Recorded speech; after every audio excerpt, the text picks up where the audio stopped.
Friends, मैं Renu ma'am. बेटा हम कर रहे हैं क्लास 6 का चैप्टर नंबर 9। हमारी पृथ्वी एक अद्वितीय ग्रह है जिसको हमने पढ़ लिया है। इसके लघुत्तरीय तक प्रश्न उत्तर हम कर चुके हैं।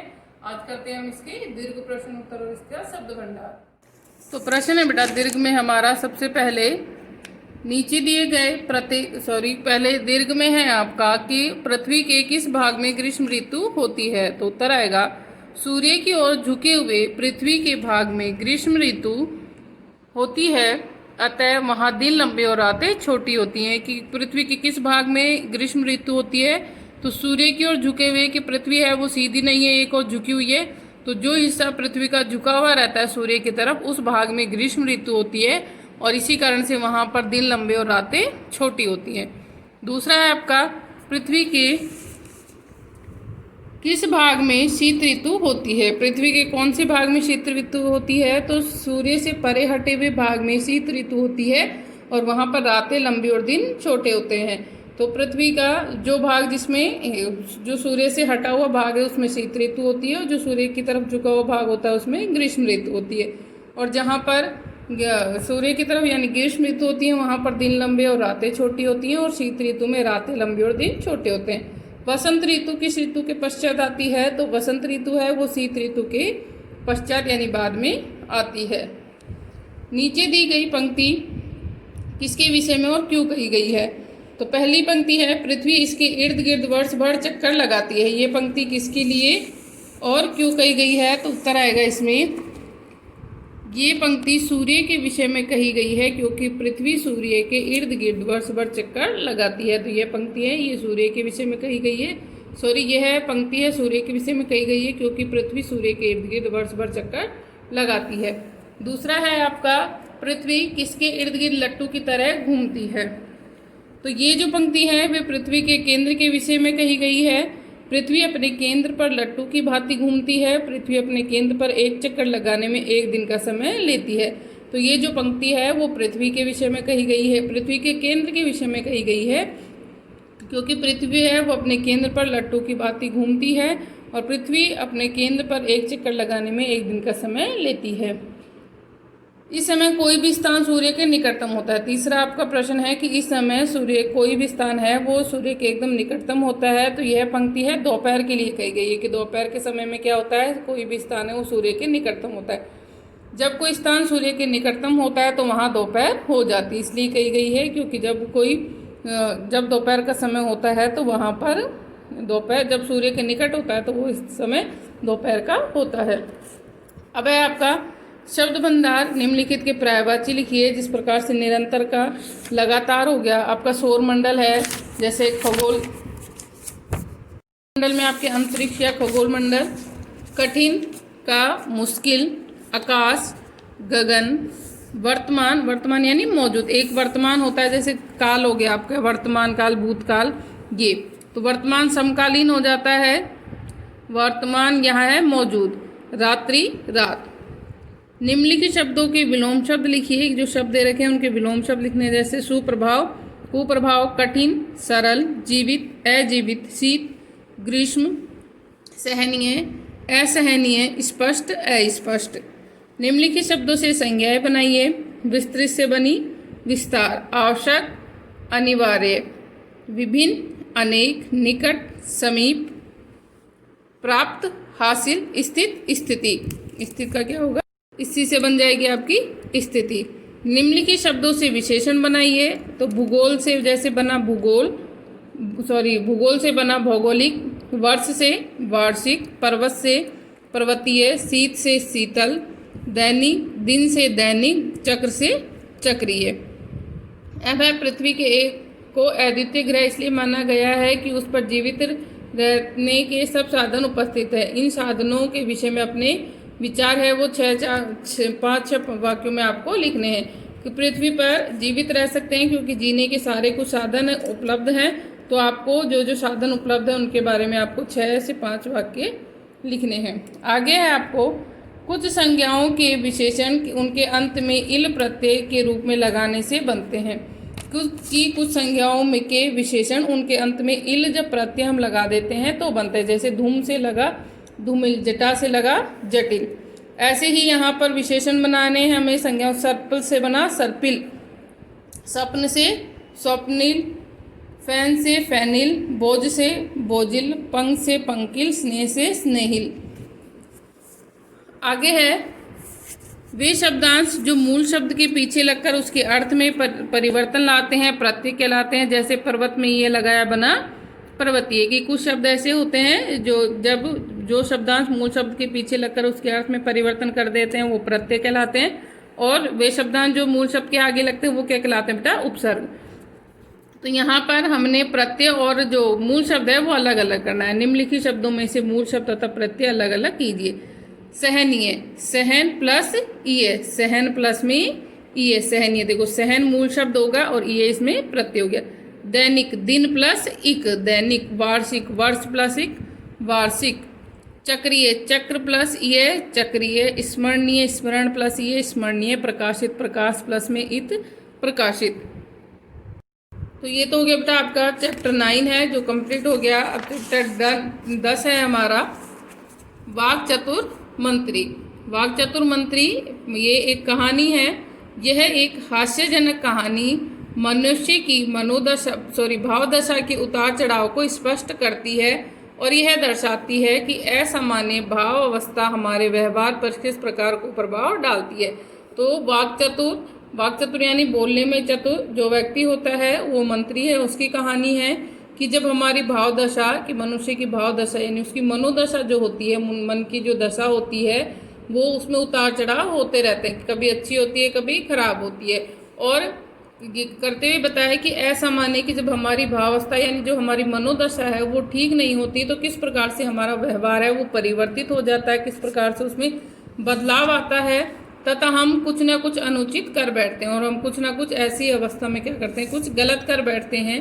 परंतु भावदशा के सामान्य होने पर हम अपने अनुचित व्यवहार पर पछताते हुए खिन्न हो उठते हैं। और जब हमारी मनोदशा है वो ठीक हो जाती है तो हमारे व्यवहार जो हमने किया था उस पर हमें पछतावा होने लगता है और अपनी अभद्रता के कारण हुए क्षति की पूर्ति करने हेतु आतुर हो जाते हैं। और जो हमने गलत जो व्यवहार किया था उसकी पूर्ति के उसको सही करने के लिए हम आतुर हो जाते हैं, यानी उसको हम सही करना चाहते हैं। तो कहानी है, प्राचीन काल की बात है। उत्तर भारत में एक शक्तिशाली राजा शासन करता था। उसके दरबार में अनेक चतुर मंत्री सामंत थे, परंतु उसका प्रधानमंत्री अत्यंत मेधावी तथा वाक्पटु मतलब होता है चतुर्भाषी, मेधावी यानी बुद्धिमान। इसी कारण राजा हर बात में उससे परामर्श लेता था। कि प्राचीन समय यानी पुराने समय की बात है, एक राजा शक्तिशाली उत्तर भारत में एक शक्तिशाली राजा था और उसके समान उसके दरबार में है बहुत से बुद्धिमानी मंत्री और सामंत रहते थे। लेकिन उसका जो एक प्रधानमंत्री था वो बहुत ही बुद्धिमान और चतुर था और इसी कारण से राजा है वो हर बात के परामर्श उससे लेता था। शीत ऋतु का अंत हो चुका था और ऋतुराज वसंत अपनी प्राकृतिक शोभा लेकर पदार्पण कर चुका था। कि अभी हमने इससे पहले वाले चैप्टर में पढ़ा था कि शीत ऋतु के बाद में कौन सी ऋतु आती है, वसंत ऋतु। तो यहाँ भी ये बताया कि शीत ऋतु का अंत हो चुका था और ऋतुराज यानी कि जो ऋतुएं हैं उनका राजा वसंत ऋतु को कहा गया है अपनी प्राकृतिक शोभा लेकर पदार्पण यानी आ चुका था। जो वसंत ऋतु है उसका आगमन हो चुका था। चारों ओर सुहावना वातावरण था। ग्रीष्म ऋतु की सब्जियों का आरंभ हो चुका था और जो गर्मियों की ऋतु थी उनका आरंभ हो चुका था।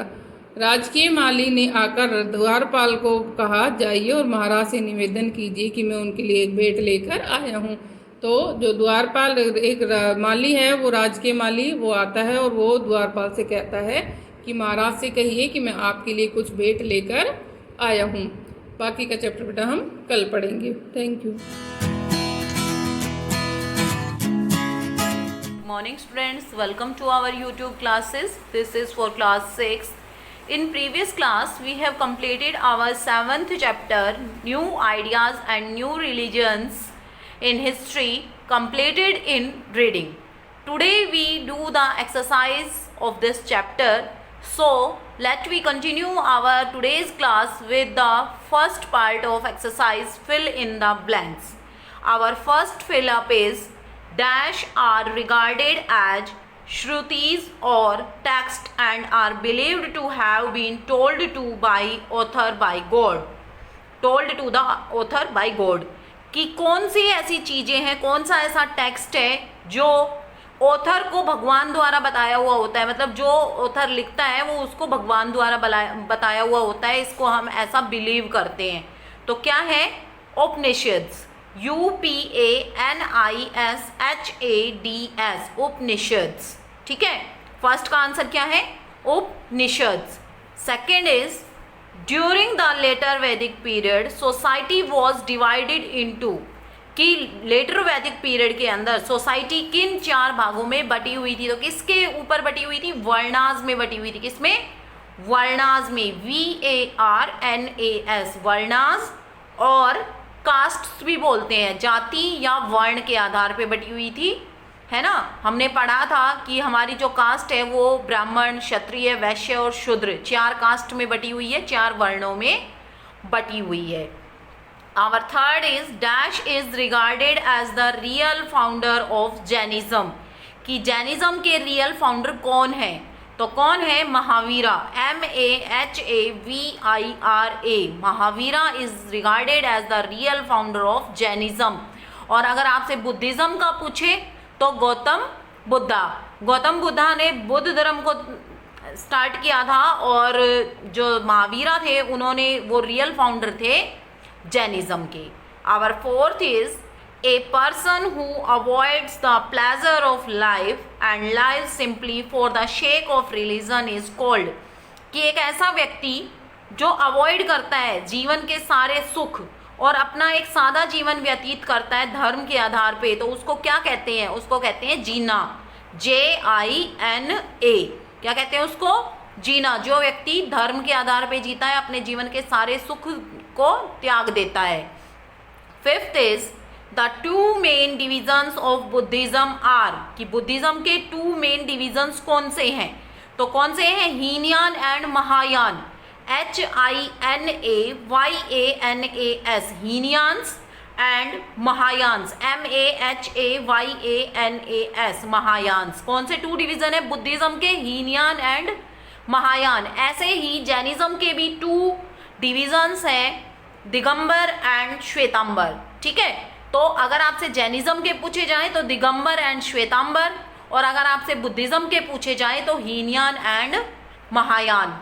Now we do the choose the correct answer. Our first is Upanishads were written in, कि उपनिषद लिखे गए हैं संस्कृत में, हिंदी में, प्राकृत में, पाली में। तो उपनिषद किस में लिखे गए हैं? सबसे फर्स्ट लैंग्वेज कौन सी है? संस्कृत। तो उपनिषद किस में लिखे गए हैं? संस्कृत लैंग्वेज में। Second is Jain believe in the existence of dash त्रितंत्कारास, कि तीर्थंकारास तो कितने हैं? 8 है, 24 है, 5 है, 16 है। तो कितना है इसका आंसर? 24। अब ये त्रितंत्कारास क्या होते हैं? कि वो व्यक्ति जो जैन धर्म का पालन करता है और उसको दूसरों को भी जैन धर्म पालन करने के लिए अग्रसर करता है, तो वो क्या कहलाता है? तीर्थंकार्स कहलाता है। ठीक है। Third is Gautama Buddha belong to the dash clan, कि गौतम बुद्धा किस कलान से बिलोंग करते थे? ब्राह्मण, क्षत्रिय, वैश्य, शूद्र। तो गौतम बुद्ध किस से बिलोंग करते थे? क्षत्रिय कलान से बिलोंग करते थे। फोर्थ इज द वर्ड, बेटा यहाँ पे जाना लिखा हुआ है जबकि ये जीना है, JINA। जीना मीन्स कि वर्ड जो जीना है उसका मतलब क्या होता है? फर्स्ट है फॉलोवर, मॉन्क, ट्रुथ या कॉन्क्यूर और सेल्फ, कॉन्क्यूर ऑफ सेल्फ। तो क्या है इसका आंसर? इसका आंसर है कॉन्क्यूर ऑफ सेल्फ, कि खुद का ज्ञान प्राप्त हो जाना, किसी व्यक्ति को खुद के बारे में ज्ञान प्राप्त हो जाना, जो संसार की मोह माया को छोड़ के, संसार के अंदर अपने जीवन के सारे सुखों को छोड़ के जो व्यक्ति भगवान के लिए अपना जीवन व्यतीत करता है, धार्मिक रूप से अपना जीवन पालन करता है, उसी को क्या कहते हैं? जीना कहते हैं। Fifth is the use of dash facilitated the growth of towns and cities, कि किसके यूज ने growth of town and cities को बढ़ा दिया? Copper, steel, iron, gold. तो आंसर क्या है? आयरन, की आयरन टूल्स का यूज करने के बाद एग्रीकल्चर का जो एकदम से डेवलपमेंट हुआ तो उसी ने टाउन्स एंड सिटीज को ग्रोथ होने में मदद की। ठीक है, तो क्या आएगा? सबसे पहला क्या है? आयरन। इसका आंसर क्या है? आयरन, की आयरन के यूज ने टाउन्स एंड सिटीज को ग्रोथ करने में मदद करी, क्योंकि एग्रीकल्चर का ग्रोथ होने से लोग एक जगह पे रहने लगे एग्रीकल्चर करने के लिए और उसी से इसको बढ़ावा मिला। Third is match the following. तो एक साइड है अपने महावीरा, पूर्वाज, हीनयाना, विहाराज और मोंक। दूसरी साइड है जैन लिटरेचर, बुद्धिस्ट लिटरेचर, कुंदाग्रामा, संगा, बुद्धिस्ट मॉन्टेसरी। तो सबसे पहला अपना है महावीरा। तो महावीरा को हम मैच करेंगे यहाँ पे कुंदाग्रामा से, क्योंकि ये उनका जन्म स्थल ही है। फिर है पूर्वास, पूर्वास को हम मैच करेंगे संगा से, कि पूर्वा या संग इनको बोलते हैं। थर्ड है हीनयाना, हीनयान क्या है, जैन लिटरेचर है, ठीक है, कि ये जैन जो जैन साहित्य है उसको बढ़ावा देने वाले हैं। सॉरी, हीनयान है बुद्धिस्ट लिटरेचर, हीनयान क्या है, बुद्धिस्ट लिटरेचर, ये गलती से बोल दिया था बेटा, जैन लिटरेचर बुद्धिस्ट लिटरेचर है। विहार क्या है, विहार है बुद्धिस्ट मॉन्टेसरी, कि विहार बुद्धिस्ट जो मोंक लोग हैं बुद्धिस्ट धर्म में, उनको रखने के लिए जो यहाँ पे थे ना लोग, तो उसी को ये कहते हैं। अब है मॉन्क्स, तो मॉन्क्स का है जैन लिटरेचर, ठीक है। तो ये मैच करने हैं हमें आपको। फर्स्ट को आप मैच करोगे सी से, सेकंड को मैच करोगे आप डी से, थर्ड को मैच करोगे आप बी से, फोर्थ को मैच करोगे आप ई से और फिफ्थ को मैच करोगे ए से। तो इसमें गलती नहीं करनी है आपको, मैं यहाँ पे लिख भी देती हूँ। ये है फर्स्ट का, ये है सेकंड का, फिर ये है थर्ड का, ये है फोर्थ का और ये है फिफ्थ का। तो बेटा कोई गलती नहीं होनी चाहिए, क्योंकि आप मैच द फॉलोइंग जब करते हो तो आपको यही समझ नहीं आता कि आपको कौन सा किससे मैच करना है, ठीक है। तो अभी मैंने क्लियरली आपको समझा भी दिया है और करके भी दिखा दिया है। Now we do the true false of this chapter. So our first point is the caste system had become flexible in the later वैदिक पीरियड, कि कास्ट सिस्टम फ्लेक्सिबल था, मतलब आरामदायक था लेटर वैदिक पीरियड में। तो ये तो गलत है, क्योंकि अभी हमने यहाँ पे जब हम अपने कर रहे थे choose the correct option, sorry choose the correct option नहीं, फिल इन द ब्लैंक्स कर रहे थे, तो सेकंड फिलअप में ही हमने किया था कि जो लेटर वैदिक पीरियड थी उसमें सोसाइटी 4 वर्णों में बटी हुई थी, तो कहाँ से फ्लेक्सिबल हुआ, ठीक है। तो ये क्या है, फॉल्स है। सेकंड है बुद्धा वाज बोर्न एट कुंदाग्रामा इन बिहार, कि बुद्धा का जन्म कुंदाग्रामा में बिहार में हुआ, तो ये आपका फॉल्स है, क्योंकि कुंदाग्रामा में महावीर का जन्म हुआ था। Third is the Digambara did not wear cloth and followed the original teaching of Mahavira, तो दिगंबर कपड़े नहीं पहनते थे और ओरिजिनल जो टीचिंग थी महावीरा की उनको फॉलो करते थे। तो ये ट्रू है, क्योंकि महावीरा के जो जैन धर्म के लोग हैं वो क्या क्या है, दिगंबरा और श्वेतांबर। तो जो दिगंबर थे वो क्लॉथ नहीं पहनते थे और ओरिजिनल टीचिंग को फॉलो करते थे, जबकि जो श्वेतांबर थे वो क्लॉथ्स पहनते थे और वो सिर्फ इनको एक प्रचारक के रूप में मानते थे। Fourth is the main teaching of Buddhism are contained in the four noble truth. तो बुद्धिज्म जो कंटेन है वो 4 नोबल ट्रूथ में नहीं, 3 ज्वेल्स में है। तो उसका जैसे कि proper knowledge, good conduct and right belief, ये इसके 3 ट्रूथ हैं, 3 ज्वेल्स हैं। अब है बुद्धा डाइड इन कुशीनगर, तो काशीनगर या कुशीनगर जो भी है, ये कुशीनगर है, तो ये ट्रू है कि जो बुद्ध हैं वो कुशीनगर में डाइड हुए थे। अब हम एक शॉर्ट क्वेश्चन आंसर कर लेते हैं, फर्स्ट वाला। What are the main teaching of the Upanishad, कि उपनिषद की मेन टीचिंग क्या है। तो पहला है proper knowledge, PROPERKNOWLEDGE, proper knowledge. Second है good conduct, GOOD good, CONDUCT conduct. और थर्ड है आपका right belief, RIGHT right, BELIEF right belief, ठीक है। उचित ज्ञान, उचित व्यवहार और उचित विश्वास, सही विश्वास, ठीक है बेटा। I hope you understand the exercise and question very well. We do the remaining questions in next class. Thank you, have a nice day.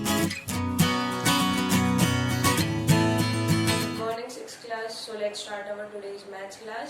So we are on the exercise 5.5 and we already did 4 questions of this exercise, and in this question we study about how to add or subtract fraction numbers. ठीक है, fraction numbers को add और subtract कैसे करते हैं हम? By making the denominator same. ना हमारे पास फिफ्थ पार्ट में क्या है, सिंप्लीफाई करना है, मतलब मिक्स में गिवन है कि प्लस और मतलब एडिशन और सब्ट्रैक्शन दोनों साथ साथ गिवन है। ठीक है, तो यहाँ क्या करेंगे, फर्स्ट ऑफ ऑल हम मिक्स फ्रैक्शन को सोल्व करेंगे। मिक्स फ्रैक्शन क्या होगा, 6 will be multiply two 2 is 12, 12 plus 5 is 17 upon denominator कितना है 6, माइनस साइन है माइनस रहेगा, 8 मल्टीप्लाई 3 इज 24, 24 प्लस 5 इज 29 और अपॉन डिनोमिनेटर यहाँ पे कोई मिक्स फ्रैक्शन में है मतलब 2 और जिसके नीचे कुछ नहीं होता उसके हम नीचे लिख सकते हैं 1।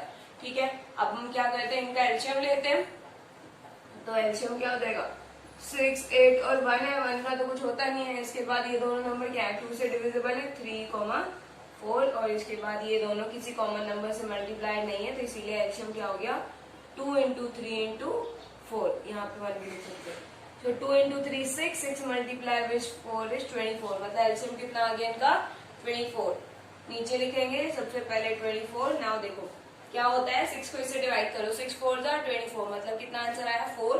4 को किससे मल्टीप्लाई करेंगे, इससे कितना आ जाएगा 68, 17 4 जा 68 होता है। नाउ माइनस साइन है तो माइनस ही रहेगा।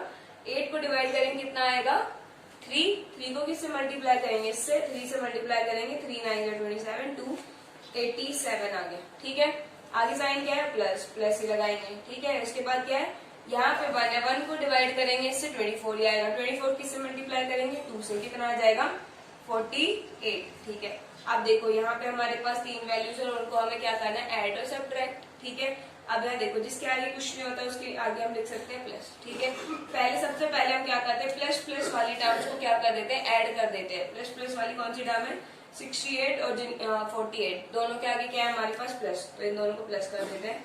48 कितना हो गया 6 और यहाँ पे 11, तो कितना आ गया हमारे पास 116। उसके बाद जो वैल्यू थी वो माइनस में थी, वो क्या था 87, नीचे सेम रहेगा 24 ना। 116 में से क्या माइनस करना है 87, क्या हो जाएगा 16, यहाँ पे 10, तो कितना आ जाएगा यहाँ से, अब हमारे पास 16 माइनस 7 इज 9, 10 माइनस 8 इज 2 और 0, तो कितना आ गया हमारे पास 29 अपॉन में 24, क्या आ गया इसका आंसर आ गया। ठीक है, नाउ नेक्स्ट पार्ट इज,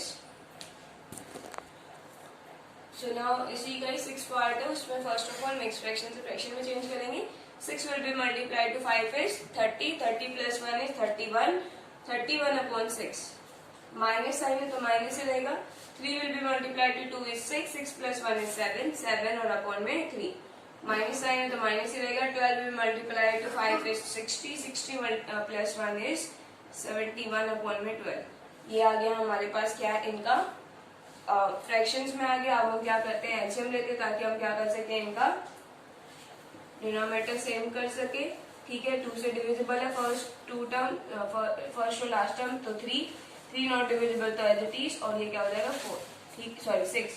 ठीक है, 2 6 जा 12 होता है। नाउ 3 से डिविजिबल दिख रहे हैं, 3 1 और 3 2, कितना आ गया हमारे पास एलसीएम यहाँ से 2 मल्टीप्लाई 3 और multiply 2 which is equal to 2 multiply 3 6, 6 multiply 2 is 12, तो एलसीएम क्या आ गया हमारे पास 12, यहाँ लिख देते हैं हम 12। ठीक है, क्या होगा 6 को डिवाइड करो, इससे कितना आंसर आएगा 2 को किससे मल्टीप्लाई करेंगे 31 से, जो कि कितना हो जाएगा 62।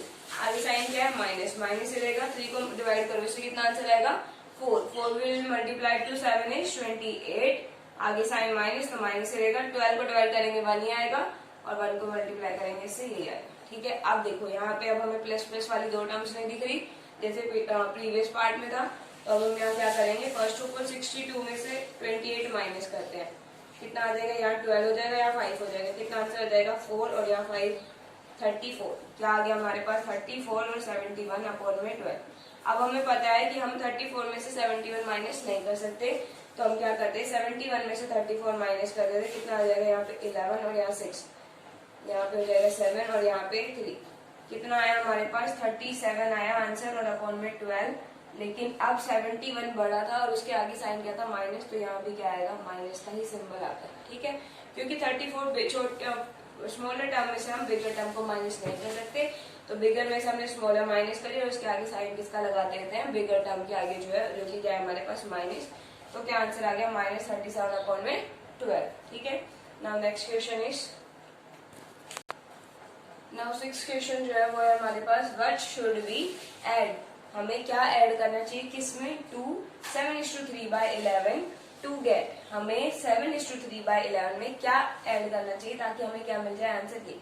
ठीक है, इसको ऐसे समझो कि हम 7 को किससे ऐड करें टू गेट 9। ठीक है, यहाँ से हम क्लियरली बता सकते हैं 7 में 2 ऐड कर देते हैं वो क्या आ जाएगा 9।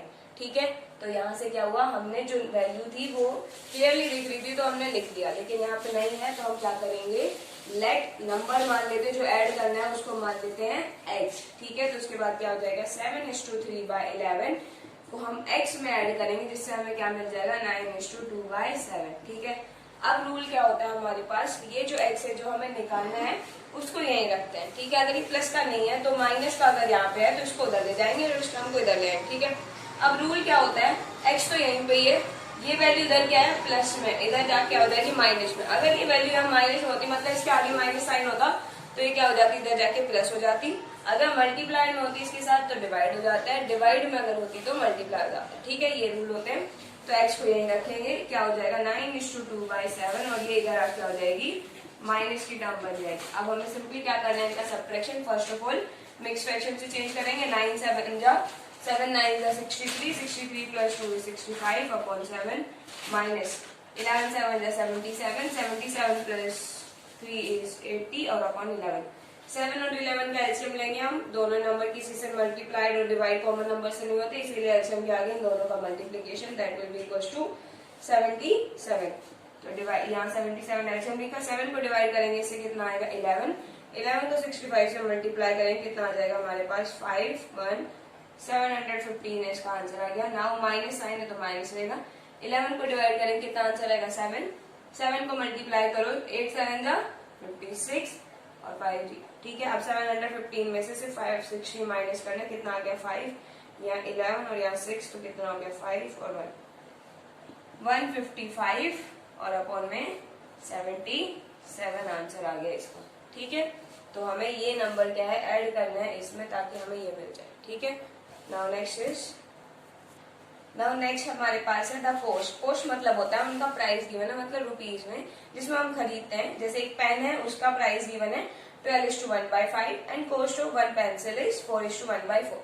ठीक है, फाइंड क्या करना है, the cost of 1 pen and cost of 1 pencil, मतलब कलेक्टिवली उन दोनों का निकालना है। अब हमारे पास 1 पेंसिल का भी गिवन है और 1 पेन का भी गिवन, दोनों क्या कर देंगे सिंपली ऐड कर देंगे। ठीक है, फिर ऐड करना आता ही है अब आपको, मिक्स फ्रैक्शन को कैसे ऐड करते हैं। ठीक है, नेक्स्ट जो 8th है उसमें क्या है, mister Sharma has boat 2 kg fruits, उसने क्या खरीदे 2 kg फ्रूट्स खरीदे। उसके बाद क्या है 1:1/4 kg of them are eaten by his childrens. ठीक है, 1:1/4 पार्ट जो है उसका 2 kg आए थे टोटल, उनमें से 1:1/4 क्या कर लिए उसके चिल्ड्रंस ने उसके चिल्ड्रंस के द्वारा खा लिए जाते हैं। फिर उसके बाद पूछा है how much fruits are left, अब कितने फ्रूट्स बचे होंगे। ठीक है, फॉर एग्जाम्पल अगर हम 2 kg केक लेके 2 kg फ्रूट्स लेके आए हैं और उनमें से उन्होंने 1 kg खा लिए तो क्या कितने बचेंगे, सिर्फ 1, और वो कैसे करेंगे हम 2 - 1 kg। तो ऐसे ही हमारे पास क्या है यहाँ पे 1:1/4 उन्होंने ईट कर लिए, तो उसके बाद क्या बचेगा,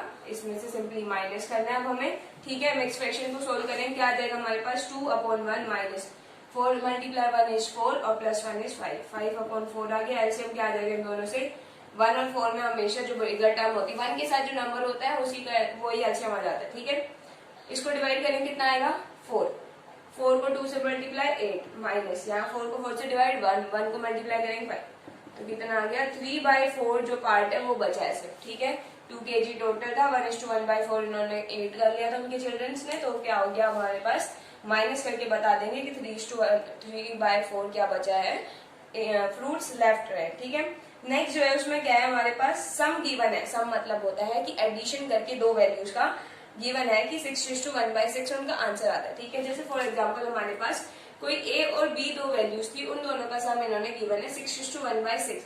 ठीक है, आगे उन्होंने बोला if one of the fraction कौन सी, जो दो सम है ना हमारे पास जिनका सम करने में हमारे पास ये आई, उनमें से एक वैल्यू गिवन है, मतलब ए हमारे पास यहाँ पे कितना गिवन है 2:1/3 गिवन है, हमें दूसरा नंबर निकालना मतलब कि b निकालना, ठीक है। तो क्या हो जाएगा, अभी मैंने बताया था जो निकालना होता है उसको यही रखते हैं और बाकी इधर ये प्लस में इधर आके हो जाएगी माइनस में, तो 6:1/6 माइनस 2:1/3, ठीक है। अब सब्ट्रैक्शन करना आता है, पहले हम एक्सप्रेशन को सोल्व करेंगे उसके बाद हम क्या करेंगे इनका सब्ट्रैक्शन, ठीक है। So students, here we completed our revision of chapter number 5. In the next class we start our next chapter, that is chapter number 6, that is about the decimal numbers. So that is all for today. Thank you. Have a nice day. Good morning students, I Neetu Yadav welcome all students in our YouTube channel of online classes. So students, in today's video for our essay 1 revision we start a new chapter number 1 for class 6, food, where does it come from. It is the first chapter of class 6. So students, in today's video we study some word bank question or important definition in this video. So let's start students today's video. So first word bank is students ingredients. Ingredients are those materials used to prepare a food item. किसी भी food item को prepare करने के लिए जो material इस्तेमाल होता है उसे हम क्या बोलते हैं, इंग्रेडिएंट्स बोलते हैं, ठीक है। जैसे कि इंग्रेडिएंट्स में आपका कोई भी सब्ज़ी बना रहे हैं, सब्ज़ी में जितने भी मसाले होते हैं, टोमेटो, ऑनियन, गार्लिक, ये सब क्या है आपके फूड आइटम मटेरियल्स हैं, इंग्रेडिएंट्स हैं जिससे आप एक फूड आइटम कोई भी खाना बनाते हैं। जैसे कोई भी डिश ले लीजिए आप, जैसे पास्ता ले लीजिए, पास्ता में काफ़ी सारी चीज़ें मटेरियल्स ऐड होते हैं, तो वो क्या इंग्रेडिएंट्स है, एक अलग अलग एक पर्टिकुलर इंग्रेडिएंट्स मिलकर क्या बनाते हैं, एक फूड बनाता है। तो यहाँ पे यही इंग्रेडिएंट्स ये कह रहा है कि जितने भी मटेरियल्स इस्तेमाल होते हैं खाने को बनाने के लिए उन्हें हम इंग्रेडिएंट्स बोलते हैं, चाहे वो हमारे मसाले हों, चाहे हमारी वो वेजिटेबल्स हो, फ्रूट्स हों, ये सब। Meal, food consume at a particular time of a day, एक दिन के दौरान a particular time of day में हम क्या कौन सा खाना खाते हैं उसे हम मील बोलते हैं। मील जैसे कि आपका ब्रेकफास्ट, लंच, डिनर, ये सब क्या है, मील है।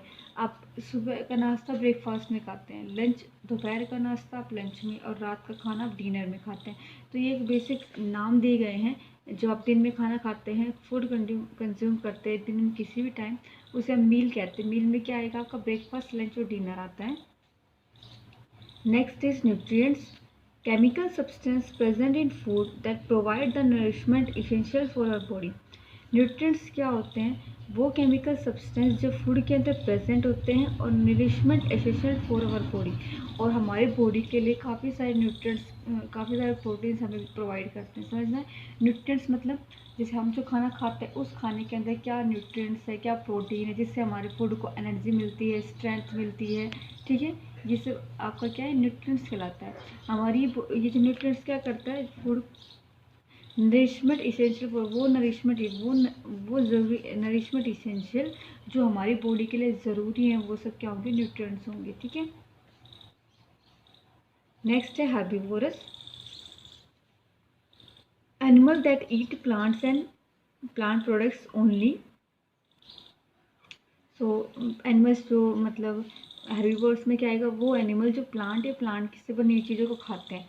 तो आपको मैं पहले ही बता चुकी हूँ, इसमें हर्बीवोरस में हर्ब का और वोरस का मतलब है, हर्ब मतलब प्लांट, वोरस मतलब ईटर, मतलब प्लांट ईटर, ठीक है। हर्ब का मतलब क्या है, प्लांट, वोरस का मतलब ईटर, जो प्लांट ईटर होते हैं, जो एनिमल प्लांट को खाते हैं या उनसे बनी चीज़ को खाते हैं, उन्हें हम क्या बोलते हैं, हर्बीवोरस।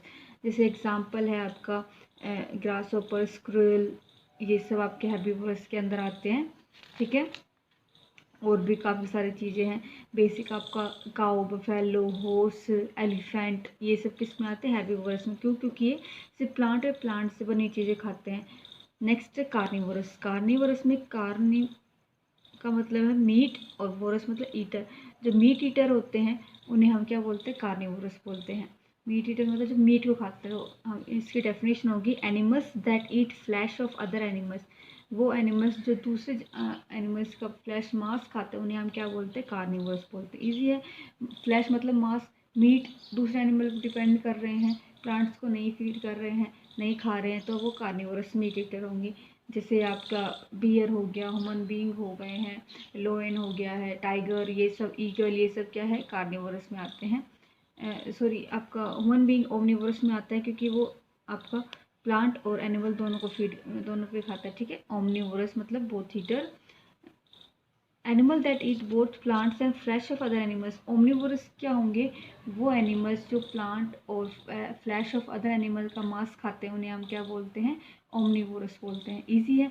जो हर्बीवोरस और कार्निवोरस में, आपने हर्बीवोरस में देखा जो एनिमल्स प्लांट को खाते हैं, कार्निवोरस वो एनिमल जो दूसरे एनिमल्स की मांस को खाते हैं। ओमनीवोरस वो होंगे एनिमल होंगे, ठीक है, जो क्या करते हैं? प्लांट्स को भी खाते हैं, साथ साथ एनिमल के मांस को भी खाते हैं, ठीक है, उन्हें हम ओमनीवोरस बोलते हैं। ठीक है, समझ में है? Both plants and flesh of other animals, example like bear, human beings, crow etcetera, ये सब आपके ओमनीवोरस में आते हैं। स्क्वेंजर्स में क्या आएंगे स्टूडेंट्स? आपका स्क्वेंजर्स, डिकम्पोजर, ये क्या होता है? डेड और डिकेइंग मटेरियल पे फीड करते हैं। लेकिन स्क्वेंजर कौन से डेड पे फीड करते हैं? डिकम्पोजर कैसे, ये आप अभी देखिए। स्क्वेंजर्स क्या होंगे? Animals that eat the flash of dead animals. आपके अगर जो मरे हुए जानवर का फ्लैश एनिमल खाते हैं उन्हें हम स्क्वेंजर्स बोलते हैं, ठीक है। जैसे कि कोई भी जानवर मर गया है, उसको अगर कोई भी चीज़ खाएगी नहीं, डिकम्पोज नहीं होगा, वो ब्रेक डाउन नहीं होगा, तो क्या होगा? उसमें से काफ़ी सारी बैड स्मेल आने लगेगी, उसकी वजह से काफ़ी डिजीज़ भी कोज हो सकती हैं। तो कुछ माइक्रो ऑर्गेनिज्म होते हैं, ठीक है, जो क्या उसको उस डेड बॉडी को क्या ब्रेक डाउन करते हैं, तोड़ते हैं। तो स्केंजर्स क्या काम करते हैं? वो ये स्केंजर्स वो जानवर होते हैं, एनिमल्स होते हैं जो डेड एनिमल्स के फ्लैश को ईट करते हैं। जैसे कि आपका हाइना, वल्चर, ये क्या है? डेड एनिमल्स पे फीड करते हैं। नेक्स्ट है डिकम्पोजर्स। डिकम्पोजर्स क्या होते हैं? Animals that feed on dead animals and plants and decompose them. वो एनिमल्स जो क्या है? मरे हुए एनिमल्स और प्लांट्स को फीड करते, खाते, फिर उनको डिकम्पोज करते, तोड़ते हैं। क्या करते हैं डिकम्पोजर? डेड एनिमल्स, या तो डेड एनिमल्स पे, डेड प्लांट्स पे, ठीक है। प्लांट और एनिमल, जैसे प्लांट्स में डेड क्या होगा? टूटी, जो पेड़ से टूटे हुए स्टैम्स, लीव्स जो ख़राब हो चुकी हैं, वो सब क्या, उन सब को डिकम्पोज करते हैं, ठीक है, और फिर उन पर फीड करते। अब डिकम्पोज करते हैं उनका क्या मतलब है? जो डिकम्पोजर होते हैं उनको फीड करते टाइम क्या है? वो उस चीज़ को छोटे छोटे पीसेज में ब्रेक डाउन, तोड़ देते हैं। और ब्रेक डाउन करने के बाद क्या होती है? वो जो डेड एनिमल्स प्लांट है वो क्या, सोइल के अंदर मिक्स हो जाते हैं, ठीक है। तो ये डिकम्पोजर काम करते हैं। और डिकम्पोजर कौन कौन से होते हैं? बैक्टीरिया, फंगई, ये आपके डिकम्पोजर में आते हैं, जो किसी भी डेड प्लांट और एनिमल को क्या करते हैं? ब्रेक डाउन करते हैं और फिर उनको सोइल में मिक्स करने में हेल्प करते हैं, जिससे क्या उनका न्यूट्रिएंट्स है वो सोइल में आ जाए, ठीक है। नेक्स्ट है producer. organisms capable of producing their own food and serving as food source for other animals. Producer क्या होते हैं? अब आपका जितने भी ग्रीन प्लांट्स है, all green plants are known as producer. याद रखना, जितने भी ग्रीन प्लांट है उन्हें हम प्रोड्यूसर बोलते हैं। क्यों? क्योंकि ये जो प्रोड्यूसर है वो ऑर्गेनिज्म होते हैं जो अपना खाना खुद बनाने के काबिल होते हैं, और आल्सो दूसरे को अपना खाना भी प्रोवाइड करते हैं, ठीक है। समझ में? प्रोड्यूसर क्या, अपना खाना खुद बनाते हैं और फिर वो अपना वो जो खाना है वो दूसरों को भी प्रोवाइड करता है, ताकि दूसरे भी उस फूड पर कैसे फीड कर सके। तो वो क्या होता है? प्रोड्यूसर होता है, ठीक है। Next is round up. Food is essential to live. Food give us energy, keep us healthy and helps to grow. अब क्या कह रहा है? जो फूड है वो इसेंशियल होता है, ज़रूरी होता है जीने के लिए। जो फूड है से हमें फूड क्या देता है? एनर्जी देता है, हमें स्वास्थ्य रखता है और हमारे ग्रोथ में भी हेल्प करता है, ठीक है। क्या है? फूड ज़रूरी है लिव रहने के लिए। फूड हमें क्या देता है? एनर्जी और हेल्दी रखता है और हमारे ग्रोथ में भी हेल्प करता है। तो हमें फूड, अगर कहते हैं ना, फूड भी जितना ज़्यादा प्रोटीन, न्यूट्रिएंट्स, मिनरल होते हैं, उतना ही हमारी बॉडी ग्रो करती है, हेल्दी रहती है। Plants and animals are two main source of food. जो प्लांट और एनिमल है वो दो मेन सोर्स है फूड के। मतलब हम हमारा खाना प्लांट से भी ले सकते हैं, एनिमल से भी ले सकते हैं। प्लांट से हम कैसे लेंगे? रूट से, स्टेम से, लीव्स से, फ्लोवर से, ठीक है, सीड से, इन सब से हम प्लांट से लेते हैं। एनिमल्स जैसे का मिल्क हो गया हमारा, हनी हो गया है, एग्स, मीट, ये सब हम किससे लेते हैं? एनिमल से लेते हैं, ठीक है। तो ये दो सोर्स है फूड के, मतलब दोनों में से किसी से भी हम अपना खाना ले सकते हैं। Next is different part of a plant such as root, stem, leaf, flower, fruit and seed are the source of food. अब देखिए इसमें क्या बता रखा है, नीचे यही बता रखा है कि जो एक प्लांट के डिफरेंट पार्ट होते हैं, जैसे कि root, stem, leaf, fruit, seed, और ये सब जो पार्ट होते हैं ये क्या होते हैं? सोर्सेज होता है फूड के। इनसे हम फूड ऑब्टेन करते हैं, ठीक है। जैसे लीफ से आप कोरिएंडर, मिंट लीव्स, फ्लावर से आप काफ़ी सारे ले सकते हैं। सीड से आपके जैसे सीरियल्स हो गए, पल्सीज हो गए, सीड के अंदर आती हैं। रूट, कैरेट, रेडिश से पोटैटो आपका हो गया, ये सब क्या है? जैसे रूट और स्टेम और इन प्लांट के इन पार्ट से हम ऑब्टेन करते हैं, तो ये हमारा फूड के रूप में है होता है। Next, we get milk, meat, eggs and honey from animals. अब क्या कह रहे हैं, एनिमल्स से हम क्या क्या ऑब्टेन करते हैं, मिल्क लेते हैं, मीट, एग्स और हनी, इन सब को हम एनिमल्स से लेते हैं। Next is all food chains begin with producer. जितनी भी फूड चेन होती है वो किससे स्टार्ट होती है, प्रोड्यूसर स्टार्ट होती है, समझा। All food chain begin with producer, इसका मतलब क्या है, प्रोड्यूसर मेन सोर्स होता है एनर्जी का, जिससे आपकी जो एनर्जी लेवल है वो दूसरे उस चेन उसमें पास आउट होती है। जैसे प्रोड्यूसर से हार्बीवोरस, हार्बीवोरस से कार्निवोरस, कार्निवोरस से ओमनीवोरस। तो ये चेन होती है जिसमें प्रोड्यूसर है सबसे पहले नंबर पर आता है। क्यों? क्योंकि प्रोड्यूसर अपना खाना बनाता है और इसका बनाया हुआ खाना, इसकी बनाई हुई एनर्जी दूसरे एनिमल्स लेते हैं ताकि उनमें भी एनर्जी ट्रांसफ़र उसके आ सके। ठीक है, तो इजी है। That's it for today students, thank you for listening. Students, this is for class 6th. Students, as you all know, in previous video we completed with the chapter adjectives, and we will today's video I will start with the chapter 7, and that is based on the adjectives only, but we are doing degrees of comparison, which is in detail about the adjectives. Now let's start with the degree of comparison. In degrees of adjectives, you are having 3 kinds of degrees, as you can see on the blackboard: positive, comparative and superlative. In the positive degree of an adjective, when we do not make any change, they are called positive degrees. In this sentence you can see here, we are using do not make any change. हम कोई change नहीं करते, उसमें हम positive degree कहते हैं. But in comparative degree, when we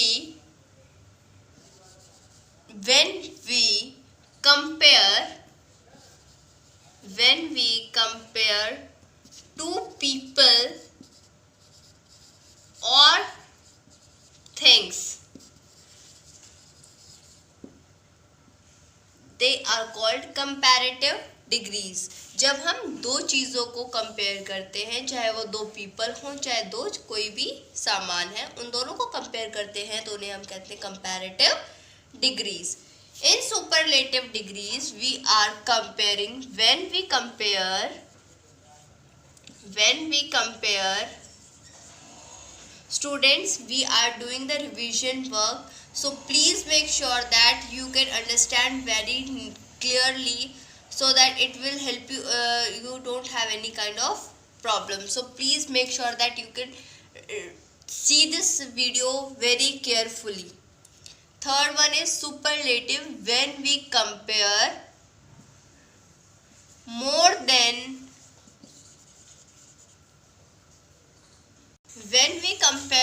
than two people or things. It means दो से ज़्यादा जब हम कंपेयर करते हैं तब हम सुपरलेटिव डिग्री का यूज़ करते हैं. कंपैरेटिव और सुपरलेटिव डिग्री में कंफ्यूज होने की कोई ज़रूरत नहीं है. कंपैरेटिव डिग्री में हम सिर्फ टू पीपल या टू थिंग्स को कंपेयर करते हैं, where in superlative degree we are comparing more than two people or things. Okay students, for example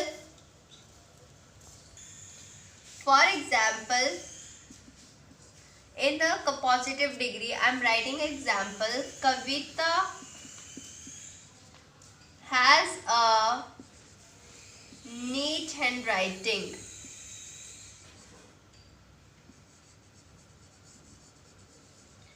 Here we are not comparing anyone with Kavita. Okay, सिर्फ कविता यहाँ पे 1 है, तो हम यहाँ पे कोई कंपैरिजन या कंपेयर नहीं कर रहे, तो इसमें हम कोई डिग्री का यूज़ नहीं करेंगे. दिस इज कॉल्ड, यहाँ पे नीट जो डिग्री वर्ड यूज़ हुआ है हमारा, इस एडजेक्टिव को हम क्या करेंगे, पॉजिटिव ही रखेंगे. Okay, Raman has a neater handwriting. Has a neater handwriting. Or you can write it down example like when we are comparing two things or two people. Nidhi is taller than other girl in the class. अब यहाँ पे हमने दो girls को compare किया. कोई भी एक लड़की, एक तो निधि है और कोई भी एक लड़की क्लास पे जो टॉलर है इससे, तो Nidhi is the taller girl. Okay. And one thing और, we are using with comparative degree. जब हम कंपैरेटिव डिग्री का यूज करेंगे, we are using then in the sentence. This is the most important thing. Whereas in the superlative degree, we are writing an example of superlative degree, and that is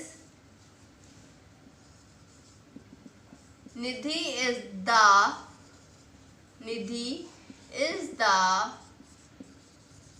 tallest girl in the class. In this sentence, we are using only Nidhi as the tallest girl in the class. यानी कि निधि से और कोई लड़की लंबी नहीं है, बस निधि ही एक टॉलेस्ट लड़की है. तो इसमें हमने टॉलेस्ट के साथ द वर्ड यूज़ किया है. इस बात का भी ध्यान रखेंगे, जब हम सुपरलेटिव डिग्री का यूज़ करेंगे तो हम सेंटेंस में सुपरलेटिव डिग्री के सामने द का यूज़ करेंगे. This is the most important points you have to remember in your mind whenever you are going to compare these words or adjectives. Make sure that in comparative degree we are using then, in superlative degree we are using the. Okay students, now look at the book on page number 40. You are having most important thing is that comparative degree and superlative degrees of adjectives. Now look at these. These are the formation of the comparative and superlative degrees of adjectives in your book on page number 40. We are having positive degrees, comparative degree and superlative degree. Then how we are going to writing down comparative and superlative degrees? Here adding you. In comparative degrees, you are going to add ER, and in the superlative degree, you are going to add EST. Okay, students? Like this, you are going to, in positive degree, when you ends with E.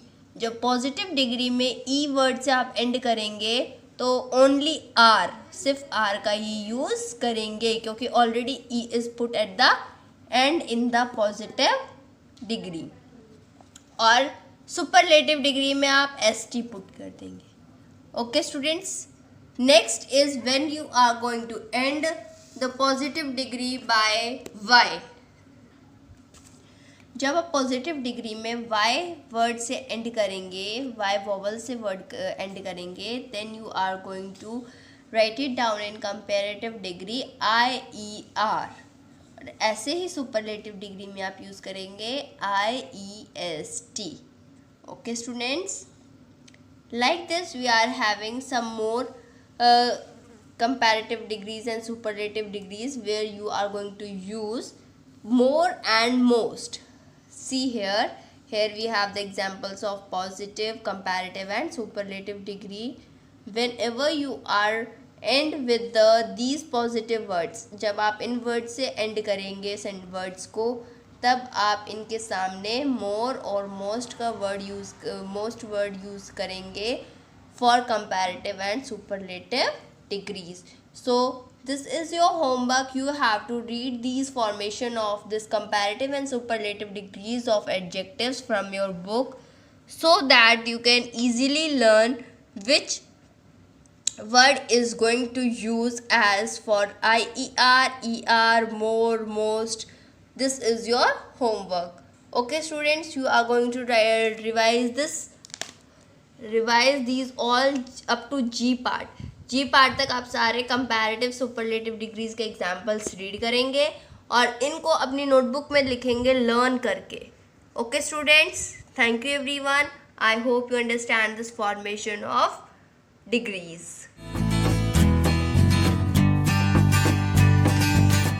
Good morning student, welcome to online classes. This is Saroj from MLP International School Rajpura. Student, nowadays we are doing our revision part of each chapter. So in this regard, today same process we are just doing. So let us start. Good morning student, welcome to online classes. This is Saroj. Student, for class 6, today we are going to do the revision of part chapter number 8, that is the greatest sacrifice. यानी कि ये एक story है दधीची, जो महर्षि हुए थे जिन्होंने अपने जो है सेक्रीफाइस उन्होंने क्या किया था कि इन्होंने देवताओं को, जिस पर असुरों ने राज किया था, तो उसकी मौत के लिए जो है उन्होंने अपनी जो है बोन्स डोनेट की थी, जिसके द्वारा जो है वेपन बनाए गए और उस वेपन से जो है उस राक्षस का वध किया गया। तो this is the story of the greatest sacrifice of a saint, that is name of is Dadhichi. So start. So student, this is the word treasure in which suppose one word will be given and you have to just tick on the correct option of the meaning of the correct option. So this thing you have to just learn this. आपको जो है ये word meaning जो है ये आपको learn करना है। इनमें से जो है कोई भी एक word आ सकता है, उसके 3 ऑप्शंस होंगे, तो आपको लिखना है कि उसका करेक्ट ऑप्शन कौन सा है, मीनिंग कौन सा है, करेक्ट मीनिंग। तो इस तरह से आपके ये आ सकते हैं, तो आपको ये वर्ड ट्रेजर भी आपको देखना है। अब now see the exercise. Exercise में क्या, answer the following question in 1 word sentence. ये जो नीचे 3 क्वेश्चंस आपको दिए, इनमें से या तो एक वर्ड में आंसर लिखना है या फिर एक सेंटेंस में, इससे बड़ा नहीं होना चाहिए। तो अब देखिए पहला, what is the highest form of religion, यानी कि हाईएस्ट रिलीजन का फॉर्म क्या होता है, वो होता है कंपनशन। तो ये इसका एक वर्ड में आंसर है। अब नंबर 2 देखिए, why was everybody feed up with the Brahmin boy fed up, sorry this is fed up. तो अब why was the everybody fed up with the Brahmin boy, कि सभी लोग इस ब्राह्मण के लड़के से क्यों जो है परेशान हो गए थे, due to his naughty and अनलेवी। तो ये इसमें क्या है कि उसकी शरारतों की वजह से वो फडअप हो गए थे। अब नंबर 3 देखिए, why was, who was Vritrasura. तो बत्रासुरा कौन था, the chief of the asura. Vritrasura, ये बत्रासुरा जो है चीफ था असुरों का। तो now see multiple choice question, MCQs हैं आपका है, take the correct option and complete the sentences. और ये जो सेंटेंस जो आपको कंप्लीट करना है, it should be according to the chapter के अनुसार होना चाहिए। नंबर पहले देखिए, in Asian time children were sent to dash for education, schools, madrasa, gurukuls. तो यहाँ पे करेक्ट ऑप्शन क्या है आपका, गुरुकुल्स, कि पुराने जमाने में बच्चों को कहाँ भेजा जाता था पढ़ाई के लिए, गुरुकुल में। अब नंबर 2 देखिए, Saint dash was the Guru of Lord Rama and Lakshmana, यानी कि विश्वामित्र, दधीची एंड परशुराम। तो यहाँ पे क्या है, विश्वामित्र, जो विश्वामित्र थे वो जो है गुरु थे लॉर्ड रामा और कृष्णा के। अब नंबर 3 देखिए, Vritrasura had obtain a boon from lord dash, Brahma, Vishnu, Shiva. तो यहाँ पे करेक्ट ऑप्शन आपका शिवा है, कि बत्रासुर ने जो है वरदान पाया था लॉर्ड शिवा से। Number 4, Lord dash was king of the Dewas, Brahma, Indira and Shiva. तो यहाँ पे करेक्ट ऑप्शन क्या है, इंद्रा। लॉर्ड इंद्र जो थे वो देवताओं के राजा थे। Now number 5, as a result of it, dash capture the throne of heaven, Lord Brahma, Vritrasura, lord Indra. यानी कि रिजल्ट के तौर पे बत्रासुर इसका करेक्ट ऑप्शन है। बत्रासुर ने जो है ये स्वर्ग के जो है सिंहासन को जीत लिया था, कैप्चर कर लिया था, उसे अपने काबू में कर लिया था। अब नंबर 6 देखिए, इंदिरा वेंट टू डैश आश्रम इन द रेस्क्यू ऑफ ए ब्राह्मण। इंद्र जो है भेष बदल के किसके आश्रम में गया था? यह है निमिश्र आश्रम एंड दंडक आश्रम एंड कपिल। तो इसका पहला ऑप्शन आपका सही है, निमिश्रयाना आश्रम, ये निमिश्रयाना आश्रम में गए थे, तो ये आपका करेक्ट ऑप्शन है। नंबर 7 देखिए, with great dash Indra told him about the only way to kill Vritrasura. यानी कि यहाँ पे पहला ऑप्शन है आपका एक्साइटमेंट और दूसरा है पेशेंट एंड हेजिटेशन। तो यहाँ पे आपका करेक्ट ऑप्शन हेजिटेशन आएगा कि एक बहुत ही ग्रेट हेजिटेशन के साथ इंद्र भगवान ने अपना बात कही इसको कि किस तरह से वो एक आखिरी रास्ता है जिसके द्वारा बत्रासुर का वध किया जा सकता है। So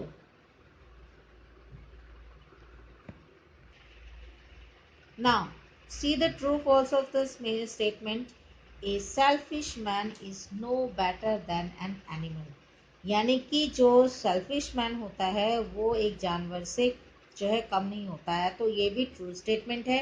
and student, this statement is according to your chapter. आपके चैप्टर के अनुसार ये जो है स्टेटमेंट्स है और उसके अनुसार आपको ट्रू फॉल्स देना है। Number 2, man is superior to all creature of God. भगवान के द्वारा बनाए गए सभी जीवों में से मैन जो है वो सुपीरियर है, तो ये स्टेटमेंट भी ट्रू है आपकी।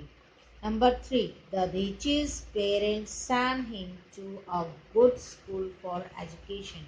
दधीची के पेरेंट्स ने उसे अच्छे स्कूल में पढ़ाई के लिए भेजा, तो ये स्टेटमेंट आपका फॉल्स है। उसने स्कूल में नहीं, इंस्टेड ऑफ स्कूल उसको कहाँ भेजा गया था? आश्रम में। अब यहाँ पे 4 देखिए, Lord Vishnu was the king of gods. तो जो है लॉर्ड विष्णु है वो राजा देवताओं के राजा थे, तो ये स्टेटमेंट फॉल्स है। यहाँ पे विष्णु की जगह क्या आना चाहिए था? लॉर्ड इंद्रा, तो ये स्टेटमेंट आपका फॉल्स है। नंबर 5 देखिए, Dadhichi was a self sacrificing gentle and kind person. Dadhichi जो है वो सेल्फ सैक्रिफाइसिंग थे, जेंटल थे और काइंड पर्सन थे, तो ये जो स्टेटमेंट आपकी ट्रू है। नंबर 6 देखिए, Dadhichi was not ready to help Indra. Dadhichi जो है वो इंद्र भगवान को हेल्प करने के लिए राजी नहीं थे, तो ये स्टेटमेंट भी आपका फॉल्स है, बल्कि उन्होंने उसकी हेल्प की थी। Number 7, the devas fought hard and got back the throne of heaven again. यानी कि देवताओं ने लड़ाई लड़ी और अपना सिंहासन वापस पाया दोबारा से, तो ये स्टेटमेंट भी ट्रू है। सो स्टूडेंट, आपका ये वीडियो यहीं तक, और नेक्स्ट वीडियो में we will just continue the revision part for the extra some questions according to the MCQs। So अब जो है आपको करना क्या है, आपको उसको रिविजन अच्छी तरह से करना है, और this is the thing you have to just prepare for the essay 1। So see you in the next video. As usual, जैसे मैं आपको हमेशा बताते आ रही हूँ, आप वीडियो को लाइक करें, शेयर करें, चैनल को सब्सक्राइब करें और साथ ही साथ बेल आइकन पर क्लिक करना ना भूलें। Student, in 6th class GK, I Priyanka ma'am teach you chapter number 18. Chapter name is Land of Production. Here some MCQs are given. You have to find out the correct one option. Our first one is, which state produce maximum coconut in India? कौन सा state सबसे ज़्यादा coconut produce करता है? Kerala, that is the south state of India. Next one is, which state is the largest wheat producer? में सबसे ज़्यादा wheat का मतलब क्या होता है? गेहूं कहाँ होते हैं? उत्तर प्रदेश में। Next one is, which state in India has the maximum coal mines? सबसे ज़्यादा कोयले की खानें किस स्टेट में है? Jharkhand. Now next one is, which state produce maximum jute? Jute का मतलब होता है पटसन। पटसन कहाँ पे होती है सबसे ज़्यादा? वेस्ट बंगाल में। Next one is, from where do we get sandalwood? तो सैंडलवुड कहाँ होती है सबसे ज़्यादा? कर्नाटका में। Next one, from which state we get maximum salt? Salt का मतलब होता है नमक, तो नमक हमें सबसे ज़्यादा कहाँ मिलता है? गुजरात में। यू नो वेरी वेल, जो दांडी मार्च है जो गांधी जी ने दांडी मार्च शुरू किया था उस प्लेस पे बहुत ज़्यादा नमक होता है, और उनका मेन मोटिव यही था कि स्वदेशी नमक है उनको यूज करना, बाहर के नमक का बहिष्कार करना। तो ये इसलिए गुजरात स्टेट में सबसे ज़्यादा नमक मिलता है वहीं पे। Next one is from where do we get maximum rubber. Rubber सबसे ज़्यादा कहाँ पे मिलता है? केरला में। Next one which state produce maximum tea. सबसे ज़्यादा चाय कहाँ होती है? असम में। Next one which state produce maximum तम्बाकू। तम्बाकू कहाँ पे होता है? Andhra Pradesh. Next one which state produce the highest amount of cotton. सबसे ज़्यादा कपास कहाँ पे होती है? महाराष्ट्र में। नेक्स्ट वन क्योंकि यहाँ पे जो ब्लैक जो सोयल होती है मीन्स काली मिट्टी होती है उसमें कपास अच्छी होती है, और महाराष्ट्र गुजरात में जो है मिट्टी है वो काली है। In which state do we find diamonds. Diamond सबसे ज़्यादा कौन से स्टेट में मिलते हैं? मध्य प्रदेश में। Next one is which state is the largest gold producing state in India. तो आंसर इज कर्नाटका। सबसे ज़्यादा जो गोल्ड होता है वो कहाँ पे होता है? कर्नाटका में। Which state is the second largest rice producing state of India. Answer is Andhra Pradesh.